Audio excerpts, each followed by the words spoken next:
Assalamualaikum warahmatullahi wabarakatuh. Perkenalkan, nama saya Yelvita Sari, CGP Angkatan 11, Kota Padang. Pada video kali ini, saya akan menyampaikan tentang demonstrasi kontekstual. Modul 3.1, pengambilan keputusan berbasis nilai kebijakan.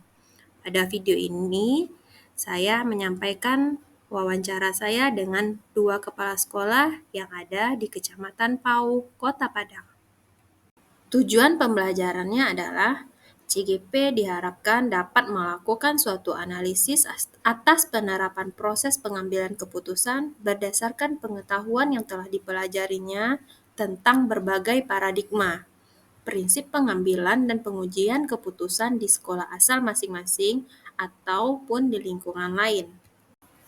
Berikut ini merupakan panduan pertanyaan wawancara yang akan saya pakai selama melaksanakan proses wawancara.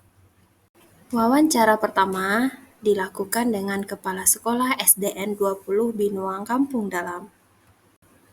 Pengalaman dilema etika yang dialami oleh Ibu Afriyanti di SDN 20 Binuang Kampung Dalam adalah terkait dengan kedisiplinan guru. Ada guru yang sering minta izin dengan alasan anaknya sakit. Berikut cuplikannya. Selamat menyaksikan. Bagaimana cara-cara kita mengambil keputusan di dunia nyata atau di dunia sebenarnya. Nah, di sini Ibu, selama Ibu menjadi kepala sekolah, apa saja kasus yang Ibu temui, yang pernah Ibu temui selama ini? Baik, Bu Yel. Dalam hal ini, dalam hal kepemimpinan, selama ini tentu banyak kasus-kasus yang ditemukan. Terus kasus-kasus tersebut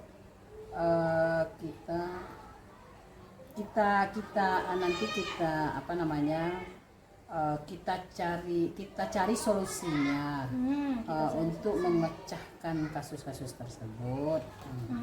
Apa kira-kira ketika Ibu memecahkan kasus, kan ada di sekolah kita ini ada guru, ada wakil kepala sekolah, kira-kira Ibu dalam mengambil keputusan itu bekerja samanya dengan siapa, Bu?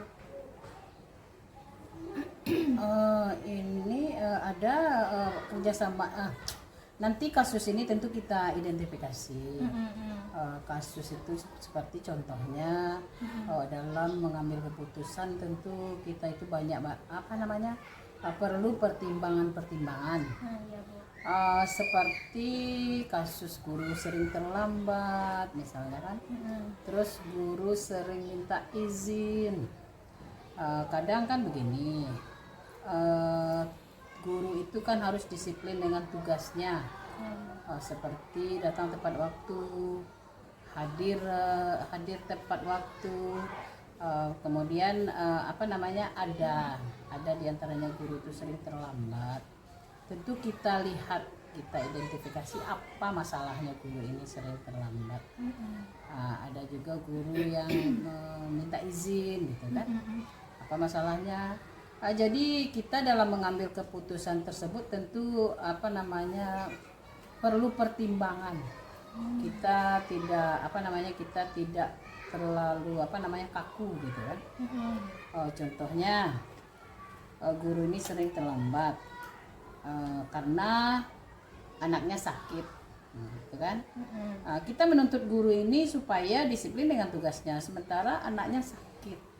Jadi di sini pun kita pun menggunakan perasaan. Itu istilahnya itu menjadi dilema bagi kita sebagai seorang pemimpin. Bagaimana kalau kita bertahan dengan peraturan yang ada, guru ini tetap hadir. Guru ini tetap hadir, tapi anaknya sakitnya yang nggak bisa ditinggalkan gitu, atau yang perlu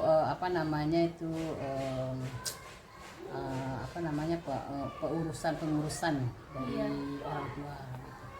Jadi terpaksalah kita tuh memberi dispensasi. Jadi guru ini untuk datang terlambat gitu, karena dia guru ini mengurus anaknya terlebih dahulu karena anaknya sakit. Berarti ketika ada salah seorang guru di sekolah ibu meminta izin alasannya karena anaknya sakit, itu berarti ibu mengalami dilema ya bu. Iya. Berarti dilema itu kalau di dalam modul dia berarti ibu masuk ke paradigma rasa keadilan melawan rasa kasihan. Iya. Nah, ketika ibu melawan rasa kasihan, nah kemudian ketika guru itu minta izin, apakah langsung ibu izinkan atau ada langkah-langkah atau prosedur yang dilakukan oleh guru itu bu? Ya, ketika guru itu minta izin, tentu ada langkah-langkah atau syarat-syaratnya. Ya, anaknya sakit, dia izin. Dia izin dengan catatan begini, boleh terlambat, tapi boleh terlambat untuk mengurus anaknya dulu kan gitu. Nanti syaratnya nanti juga minta tolong kepada guru lain untuk mengantisipasi kalau ada siswanya yang bermasalah gitu kan dengan guru Berarti lain. menggantikan kelasnya berarti kalau dia Iya. mengajar ya bu ya. Iya. Begitu. Iya. Oke, terima kasih bu. Nah, setelah itu bu, ketika kita mengambil keputusan itu pasti ada tantangannya. Nah bu, ada orang yang setuju, ada orang yang tidak setuju dengan keputusan kita. Nah, ketika ada di dalam suatu sistem atau sekolah ada yang tidak setuju dengan keputusan yang ibu ambil, bagaimana tindakan apa tantangan ibu? Bagaimana ibu mengambil keputusannya? Iya. Mm-mm. Ya, karena kita banyak ya. Iya bu. Ada guru-guru yang lain gitu kan. Jadi nanti jangan merasa guru yang lain tidak adil gitu kan. Jadi nanti diadakan pertemuan dan membicarakan masalah ini kepada guru-guru, bahwa guru ini punya masalah begini. Jadi makanya diberi dia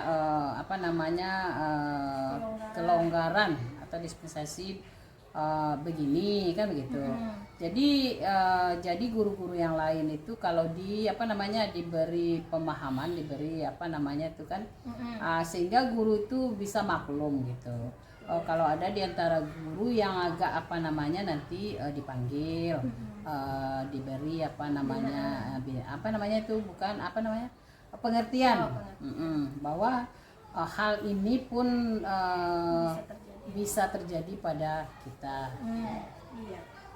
Nah, Ibu, tadi kan Ibu bilang ketika tentang kedisiplinan di sekolah itu merupakan suatu tantangan bagi Ibu dalam mendisiplinkan guru, mendisiplinkan siswa juga. Nah, selama Ibu mengambil keputusan, apakah ada di sekolah yang membantu Ibu selama ini untuk mempermudah atau membantu mengambil keputusan Ibu dalam kasus-kasus dilema etika ini? Iya, ada. Ada itu diantara guru-guru ini yang bisa diajak untuk untuk berbicara atau untuk meminta pendapat, bagaimana ini kalau terjadi ini kepada guru-guru yang punya pengalaman juga, yang lebih yang lebih dewasa, bisalah dia itu memberi solusi. Bagaimana hendaknya. Berarti Ibu juga ada minta pendapat kepada rekan kepala sekolah lain mungkin? Iya. Kemudian minta pendapat kepada kawan-kawan sesama kepala sekolah. Bagaimana nih terjadi masalah ini di sekolah saya, bagaimana caranya tuh. Kemudian kadang-kadang bisa minta pendapat atasan gitu. Bisa minta pendapat atasan. Berarti ketika kita mengambil keputusan itu kita tidak bisa langsung memutuskan sendiri ya Bu, ada kolaborasi antara kita dan orang lain ataupun dengan teman sejawat kita ya Bu ya. Nah, dari semua hal yang telah Ibu sampaikan tadi, kira-kira menurut Ibu dalam mengambil keputusan ini apa yang paling penting? Keputusan yang paling penting yang pertama tentu menyesuaikan dengan disiplin yang ada, disiplin yang sudah ditentukan oleh satuan pendidikan. Tetapi peraturan itu kan tidak kaku istilahnya. Tentu kita harus juga melihat kepada menggunakan perasaan untuk untuk mengambil keputusan ini. Kalau kita kaku dengan peraturan nanti memang itulah suatu dilema. Kadang-kadang guru kalau dipaksakan bagaimana lah. Jadi itu memang mengambil keputusan itu menggunakan perasaan juga. Walaupun bagaimana kan, walaupun kadang-kadang itu bertentangan pula dengan tugas kita sebagai kepala sekolah. Begitu. Baiklah Ibu, terima kasih ya Bu atas kesempatannya kali ini telah memberikan pembelajaran yang sangat berharga kepada IEL sebagai seorang CGP. Mudah-mudahan wawancara kedua dilakukan dengan Kepala Sekolah SDN 03 Binuang Kampung Dalam. Berikut cuplikannya. Semangat membara di setiap kelas setiap sudut. Guru penggerak wujudkan cita. Kita bersama raih semua. Goyang bersama di kota Padang. Guru penggerak jadi panutan. Berdendang riang, semangat berkobar. Kita semua ayo bergoyang. Pendidikan cemerlang masa depan. Guru mengarah memberi jalan bersama-sama. Kita